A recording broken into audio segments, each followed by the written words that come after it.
आज मैं आपको बताने वाला हूं चाणक्य नीति की कुछ ऐसी नीतियां जो कि लगभग लोगों को पता ही नहीं है। चाहे आप कितने भी बड़े चाणक्य जी के फॉलोअर हों, लेकिन आपको ये चीज़ें नहीं बताऊंगी। और चाणक्य जी ने बहुत खूबसूरती से बताया है कि अगर ये कुछ लक्षण किसी इंसान में होते हैं, उन्होंने मर्दों का जिक्र किया था क्योंकि तब के टाइम पे जो औरतें थी वो नहीं कमाती थी, तो पैसा वैसे का लेना देना औरतों से इतना जोड़ा गया नहीं था। लेकिन आज के ज़माने में बात करें तो इंसान के लिए, दोनों के लिए फिट बैठती है। तो मैं इंसान की बात कर रहा हूँ। तो अगर कोई इंसान इस लक्षण को फॉलो करता है तो कभी ज़िंदगी में ना तो पैसा कमा पाएगा, ना तो इज्जत कमा पाएगा और ना तो खुश रह पाएगा। तो जो ये आदतें हैं आपको अपने डेली लाइफ से निकालनी पड़ेंगी, ठीक है।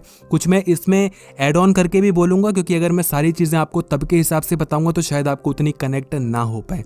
थोड़ा वर्जन मेरा भी होगा, थोड़ा बहुत हद तक चाणक्य जी का भी होगा। ऑल इन ऑल आपको बात समझ में आएगी और मज़ा आएगा। सबसे पहली चीज़ चाणक्य जी कहते हैं कि अगर कोई इंसान मीठा नहीं बोल सकता ना तो कभी भी पैसा नहीं कमा सकता। और ये बहुत ही ज़रूरी बात कह दी उन्होंने। अगर आपकी कम्युनिकेशन स्किल्स अच्छी ना हो, आज तुम देखते हो कितने लोग बातें करते हैं पर्सनैलिटी डेवलपमेंट की, कम्युनिकेशन स्किल्स की, जिसको हम कॉम स्किल्स भी कहते हैं।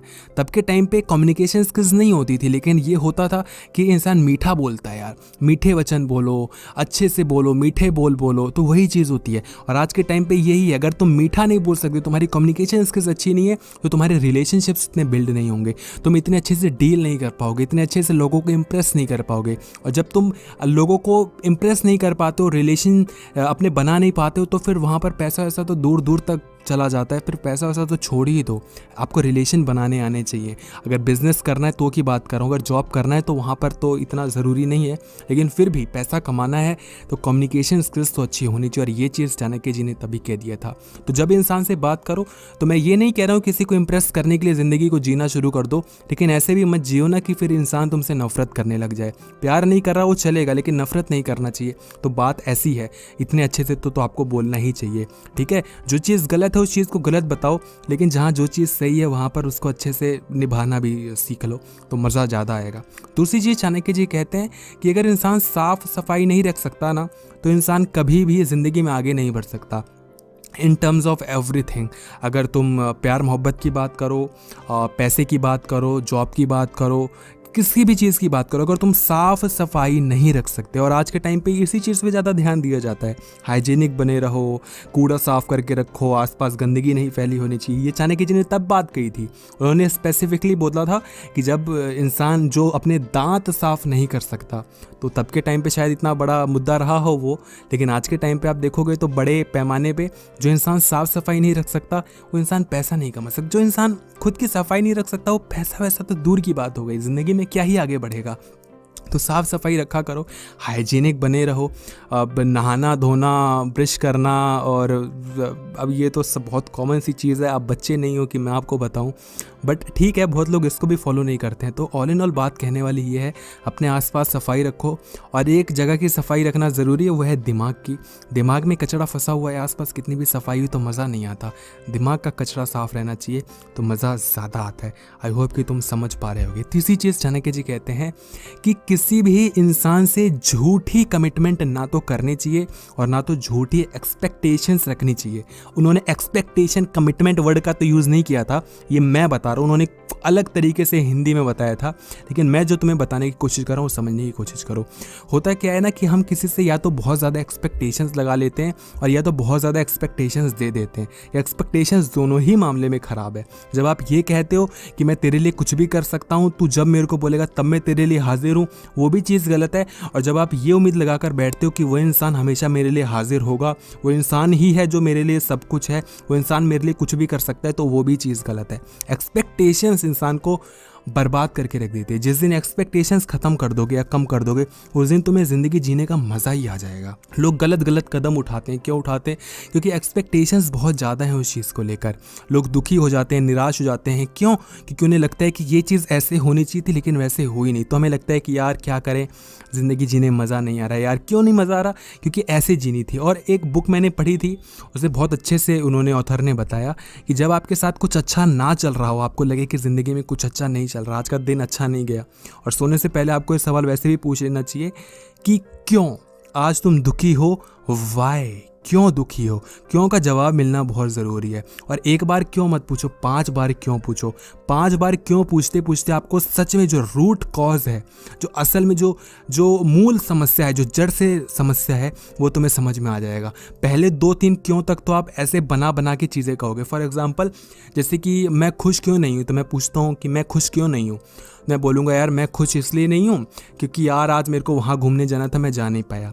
क्यों वहाँ पर नहीं जा पाए? यार इसलिए नहीं जा पाया क्योंकि यार सुबह लेट से उठा और इतना मन भी नहीं कर रहा था, इसलिए। क्यों सुबह लेट से उठे? इसलिए उठा यार क्योंकि रात में मैं जल्दी सो नहीं पाया। और ऐसे ही फिर जब क्यों क्यों पूछोगे तब तुम्हें समझ में आएगा कि यार कल वो लड़ाई झगड़ा हो गया था उस इंसान से और इस वजह से मैं दुखी हूँ। तो कहाँ मैं ये उम्मीद लगा कर बैठा हूँ कि मैं इसलिए दुखी हूँ कि मैं वहाँ घूमने नहीं जा पाया, लेकिन असल समस्या क्या थी कि रात में उस इंसान से थोड़ा झगड़ा हो गया था।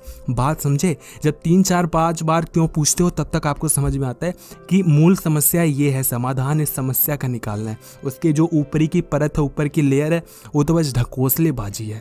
ये चाणक्य जी ने ऑब्वियसली ये चीज़ नहीं कही थी, मैंने एक बुक से पढ़ा था, लेकिन जो एग्जाम्पल आपको दिया शायद आपको समझ में आ रहा है कि मैं क्या कह रहा हूँ। तो एक्सपेक्टेशंस उतनी ही लगा कर रखो लोगों से जितनी कि वो पूरी कर सकें, और खुद लोगों को इतनी ही एक्सपेक्टेशंस दो जितनी कि तुम पूरी कर सको। जब ये चीज़ समझ जाओगे तो ज़िंदगी में मज़ा आ जाएगा और बहुत खुश रहोगे। आखिरी चीज़ चाणक्य जी कहते हैं कि जो इंसान बेईमान होता है वो इंसान कभी भी पैसा नहीं कमा सकता। अब ये चीज़ बहुत लोगों को अजीब सी लगेगी क्योंकि आज के टाइम पे तो वही पैसा कमा कर बैठे हैं जो जितने बेईमान हैं।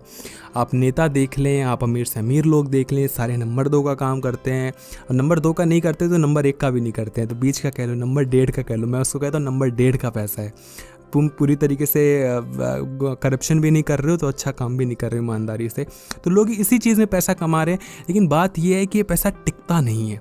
अब आपको ये थोड़ी बातें बहुत ज़्यादा संस्कारी टाइप्स लग रही होंगी, आपको बहुत ज़्यादा लग रहा होगा कि ज्ञान दे रहा है, हमें ज्ञान की ज़रूरत नहीं है, आप बोलोगे, लेकिन ये सच चीज़ है।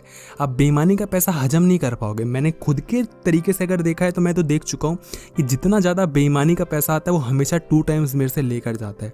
कभी मैंने 10 रुपये बेईमानी के कमा लिए तो 2-3 दिन बाद वो 20 रुपये चले जाते हैं मेरे, और मेरे साथ तो हमेशा ऐसा होता है। और मैं तो कर्मा पे भी बिलीव करता हूँ।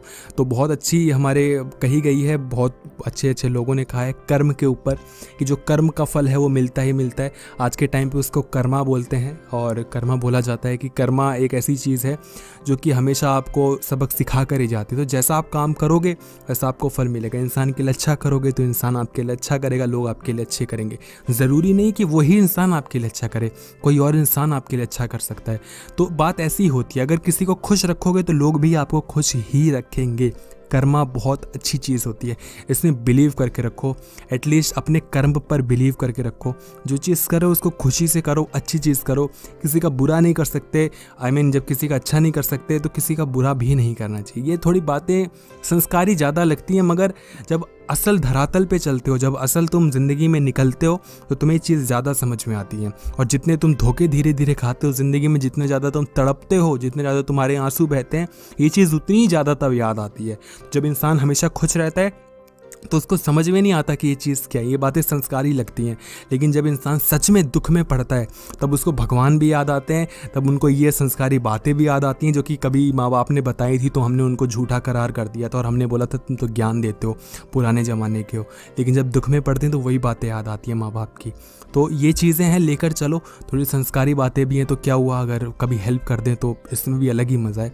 तो ज़िंदगी को ऐसे जियो, और ज़्यादा अगर फॉर्मल बन जाओगे, ज़्यादा सीरियस ले लोगे खुद को तो मज़ा नहीं आएगा। इनफॉर्मल बन के चलो। ठीक है, कई बार कोई चीज़ होती है, कोई चीज़ नहीं होती। मज़े आने चाहिए ज़िंदगी में। ज़्यादा एक्सपेक्टेशंस खुद से लगा लोगे तो भी दिक्कत है। ठीक है, थोड़े हर बार सीरियस मत हो, मज़े लेकर काम करो। कोई चीज़ हो भी जाए तो उसमें खुश रहो, कोई चीज़ नहीं भी होती तो इतने निराश मत रहो। आई होप तुम समझ पा रहे हो, और जितनी चीज़ तुम्हें समझ में आ रही है वीडियो को लाइक करके ज़रूर बताना, है ना। वीडियो को लाइक करके और कमेंट सेक्शन में बताओगे तो मुझे ज़्यादा अच्छा लगता है। और अगर इस वीडियो को तुम शेयर कर दो और लोगों के साथ, तो बस 4 चांद लग जाएंगे, और क्या बोलूँ।